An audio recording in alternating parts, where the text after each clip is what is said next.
as one of the few surviving members of Merrill's Marauders. Please accept this medal on behalf of all Merrill's Marauders. Gabe Kinney recently accepted the Congressional Gold Medal. There is one other group that we all want to be proud of.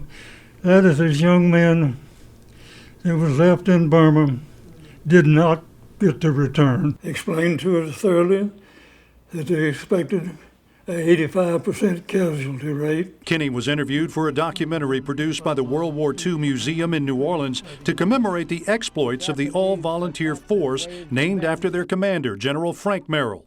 Merrill's Marauders ran missions deep behind the Japanese lines in Burma.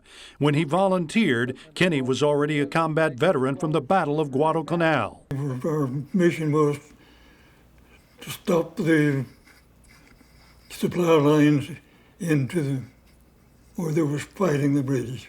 Army Chief of Staff General George Marshall said at the time that the mission against large numbers of the enemy with few resources was unmatched in any theater. Retired Ranger, Green Beret, and veterans advocate Colonel Pat Downing, who ran similar missions in Vietnam, agreed. It's scary, to say the least. But, you know, it was the mission, and so just like the Merrill's Marauders, we had volunteers, and it had to be done, and they volunteered to do it. The Marauders are considered the forerunners of the Army's Rangers. They fought in 5 major battles and as many as 30 other engagements over 5 months.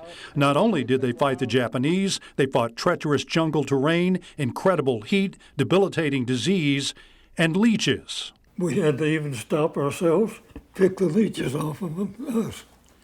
They were awful. The leeches were bad. Long after the war, Kinney's children didn't hear a word about the details until they were adults. I guess the worst stories that we ever heard was about the siege at Napunga and how difficult that was for the guys. And 13 days surrounded by Japanese. One story is built upon another. So finally you can kind of chronologically understand what he went through. When there was a time where I didn't really know how it all fit together. The Congressional Gold Medal was finally authorized to recognize the gallant service of Merrill's Marauders in 2020. COVID kept the ceremony from happening then. Finally, the honor was bestowed in a virtual ceremony in May with members of Congress, the military, other Merrill's Marauder veterans, and Kinney accepting the medal in a ceremony at the Floribama. For that unit to have received this medal is something I am particularly proud of. And we'd like to humbly add our own Serving Those Who Serve award to the accolades earned by Kinney and Merrill's Marauders. Bill Riles, WKRG News 5.